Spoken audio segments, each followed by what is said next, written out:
बिस्मिल्लाहिर्रहमानिर्रहीम। अस्सलामु अलैकुम डियर फेलोज, मैं हूं अबू अब्बास। 300 विद अबू अब्बास के चंद और सवालात के साथ इस वीडियो में हम देखेंगे सवाल नंबर 76 से लेके सवाल नंबर 80 तक को। सवाल number 76, 76। When would issuer make sure that the equipment has been prepared for maintenance work? ईश्वर कब इस बात को यकीनी बनाएगा कि इक्विपमेंट मेंटेनेंस के लिए तैयार है? मेंटेनेंस, देखभाल या मुरम्मत। अच्छा, मुरम्मत के लिए तैयार से ये बात याद रखिएगा, जब हम कहते हैं प्रिपेयर्ड फॉर मेंटेनेंस तो हम सेफ्टी फैक्टर की बात कर रहे हैं या हम सेफ्टी साइड से जो है वो देख रहे हैं। अदरवाइज इक्विपमेंट डैमेज होगा, खराब होगा, आउट ऑफ ऑर्डर होगा या किसी वजह से रोका जाएगा तो उस पे काम होगा। तो यहाँ पे हमारा मकसद ये है कि जो भी इक्विपमेंट है, जो आला या मशीन जो है वो prepared for maintenance means to say के सेफ है काम करने के लिए। सेफ्टी कंसर्न से, सेफ्टी पॉइंट ऑफ व्यू से हम जानते हैं कि इसका मतलब क्या है, यानी isolation, Lotte drainage, removal of the energy and so on. So when he will do it or when he will make it sure? Option A, during the joint side inspection. हमें पता है कि आइसोलेशन या और इस तरह की कोई भी रिक्वायरमेंट है तो वो इंक्लूडेड है वर्क परमिट में, उसको हमें टिक करना पड़ता है। तो उसी दौरान ये मेक श्योर किया जाता है कि ये प्रॉपरली हो गई है। अगले सवाल की तरफ चलते हैं। सवाल number 77, 77। Who can come to joint side inspection and can tell or can ask you that which permit is required for your job? यानी कौन जॉइंट साइड इंस्पेक्शन में आ सकता है या दौरान जॉइंट साइड इंस्पेक्शन आपसे पूछ सकता है कि कौन सा परमिट चाहिए आपको जॉब के लिए, या आपको बता सकता है कि कौन सा परमिट आपकी जॉब के लिए जरूरी है या आपको चाहिए।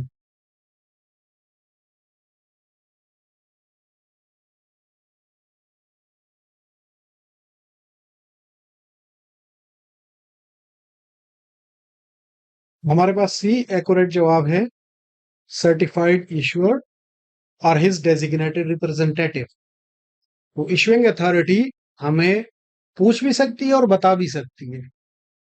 ये तो दोनों काम हो सकते हैं। डेफिनेटली आप जो भी बताएंगे डिसीजन फाइनल इशुइंग अथॉरिटी का होगा, लेकिन ये नहीं है कि on the base of authority, on the base of responsibility, क्योंकि इनकी रिस्पॉन्सिबिलिटी होती है मेक श्योर करना। तो अगर उनकी अंडरस्टैंडिंग में कोई परमिट आप जो कह रहे हैं उससे इख्तलाफ है उनको, या उनकी अंडरस्टैंडिंग में परमिट जो है वो दूसरा है, तो डेफिनेटली वो इश्यू करेंगे। अनलेस अगर आप उस पर डिस्कस करते हैं और आप उनको कन्विंस कर लेते हैं या आप उनसे बात करके उन्हें मुतमईन कर लेते हैं कि जो आप कह रहे हैं ठीक है। अदरवाइज इश्यूइंग अथॉरिटी या सर्टिफाइड इश्यूअर या उसका डेजिग्नेटेड रिप्रेजेंटेटिव वो आपको बताएगा कि कौन सा परमिट चाहिए। पुराने 2016 से पहले वाले परमिट्स की बैक साइड पे ये भी एक सवाल था कि where you can find which permit is required on the back side of the permit. उन परमिट फॉर्म के पीछे लिखा जाता था कि किस एक्टिविटी के लिए कौन सा परमिट चाहिए। तो काफी सारी एक्टिविटीज वहां पे लिखी थी। फिर एक चाहिए, दो चाहिए, एक से ज्यादा चाहिए, ये चीजें सारी जो है वो इशुइंग अथॉरिटी या इश्यूअर और या उसका डेजिग्नेटेड रिप्रेजेंटेटिव जो है वो डिसाइड करता है या फाइनलाइज करता है, हम कह सकते हैं। नेक्स्ट सवाल देखते हैं, 78, 78। During joint side inspection what things to be discussed? कि जॉइंट साइड इंस्पेक्शन के दौरान कौन सी चीजें जो है वो डिस्कस की जाती है। कुछ आपको रिलेवेंसी मिलेगी, सवाल एक तरह के या मुशाबहत वाले लगेंगे। बहरहाल मकसद यही है कि थोड़ी बहुत शफलिंग हो अल्फाज की भी, और ऑप्शंस भी हम डिफरेंट के हिसाब से देख सकते हैं।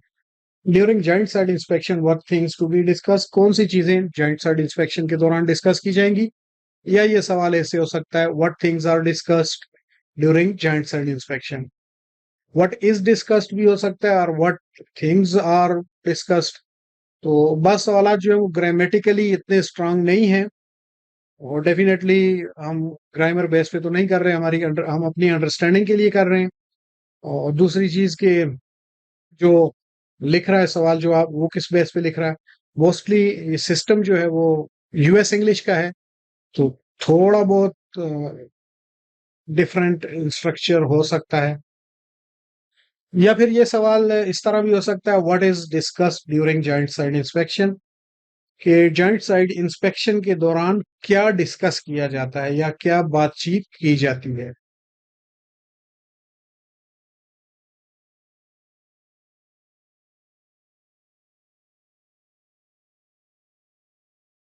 तो इन ऑप्शंस में हमारे पास दुरुस्त ऑप्शन है या जवाब जो है वो है B, scope of work and precautions to take are to be taken. Scope of work हम डिस्कस करेंगे और जो प्रिकॉशंस हैं वो डिस्कस करेंगे। तो प्रिकॉशंस डेफिनेटली हजार्ड आइडेंटिफाई करेंगे, रिस्क पे बात करेंगे तो फिर प्रिकॉशंस की तरफ जाएंगे। अगले सवाल की तरफ चलते हैं, सवाल number 79, 79। Which section of new work permit form is considered as cornerstone of new work permit system? नए वर्क परमिट सिस्टम में कौन सा सेक्शन जो है वो कार्नरस्टोन या इंतहाई अहम हिस्सा है वर्क परमिट सिस्टम का, या ये वर्क परमिट फॉर्म का भी लफ्ज आ सकता है। Which section is considered as cornerstone in new work permit form? कि वर्क परमिट फॉर्म में कौन सा हिस्सा सबसे ज्यादा अहम तस्वर किया जाता है या गिना जाता है। या ये सवाल ऐसे हो सकता है, which is most valuable addition in new work permit form, कि सबसे कीमती या सबसे काबिल तहसीन, सबसे अच्छी जो एडिशन है, जो इजाफा है वर्क परमिट से, सबसे अच्छा इजाफा वो नए वर्क परमिट फॉर्म में कौन सा है। अब ये चूंकि काफी वक्त भी गुजर गया है इसको, तो ये अगर सवाल इन केस आता है तो ये सवाल ये भी हो सकता है इन न्यू वर्क परमिट, और ये भी हो सकता है कि इन वर्क परमिट सिंपली। अब डेफिनेटली करीब 8 साल तो हो गए हैं इस वर्क परमिट सिस्टम को, तो ये डायरेक्टली सवाल हो सकता है in work permit form. Possibility है न्यू का लफ्ज ना भी आए, अगर आपको ये आप इनकाउंटर करते हैं ये सवाल इन केस।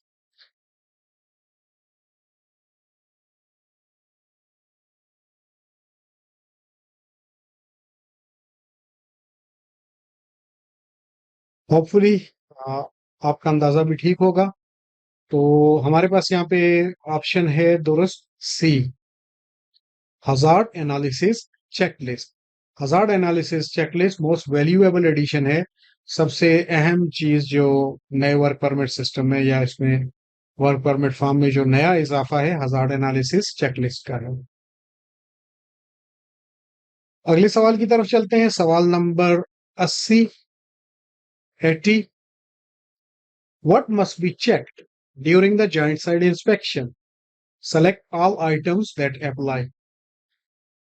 के वर्क परमिट के जॉइंट साइड इंस्पेक्शन में क्या चेक किया जाता है, क्या चीज देखी जाती है।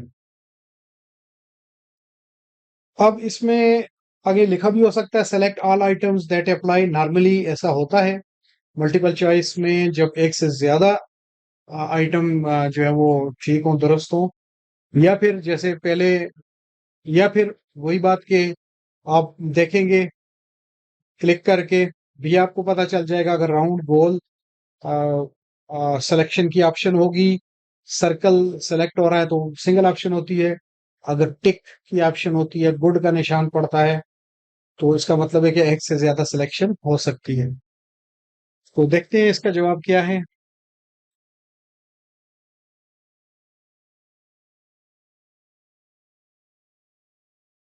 तो इन दी गई ऑप्शंस में से सेफ्टी डिवाइसेस वो हम देखेंगे, जो भी सेफ्टी डिवाइस जो है वो एप्लीकेबल होगी या हमें चाहिए होगी। गैस टेस्ट वो हम देखेंगे, और इक्विपमेंट कंडीशन या इक्विपमेंट स्टेटस, जो भी आप कह सकते हैं, वो हम देखेंगे। पुरानी एक एडिशन में ये क्लेरिकल मिस्टेक हो गई थी, बी ऑप्शन सेलेक्ट हो गया था, तो कई साथियों ने उसको पूछा था। तो अटेंडेंस रिपोर्ट हम नहीं देखते, गो के आदमियों की तादाद देखी जाती है। वो हमें, ये ईश्वर को पता होना चाहिए कि कितने आदमी हैं, कितने आदमी काम करेंगे, as a general safety requirement. Tool box की अटेंडेंस शीट भी एक एविडेंस होता है उस बात का कि हमारे ग्रुप में कितने आदमी है, कौन कौन है। लेकिन परमिट या जॉइंट साइड इंस्पेक्शन के दौरान उसको हम नहीं देखते, वो परमिट इश्यू होने के बाद डेफिनेटली वर्क क्रू जो है वो वर्क साइट पे आता है। थोड़ी सी मजीद वजाहत ये आप देख सकते हैं अभी जो स्क्रीन पे आपको नजर आ रहा है। अगर आपके पास ये ऑप्शन है सेलेक्ट करने की, इसका मतलब है कि जितनी भी ऑप्शंस हैं, अगर इस सूरत में है एक दायरा, उसके दरमियान एक और नुक्ता या दायरा, तो ये सिंगल ऑप्शन है। इसमें जितनी भी ऑप्शंस होंगी उनमें से एक सेलेक्ट होगा। और अगर आपके पास ये फॉर्मेट आता है या आपके सामने आप क्लिक करते हैं, तो ये सूरत बनती है, टिक का गुड का निशान बनता है, या इनिशियली इस तरह एक मुरब्बा होता है। तो इसका मतलब है कि एक से ज्यादा सिलेक्शन हो सकती है। उसमें अब डिपेंड करता है, हो सकता है जवाब जो है वो एक ही हो सकता है जवाब में एक से ज्यादा चीजें दुरुस्त हों।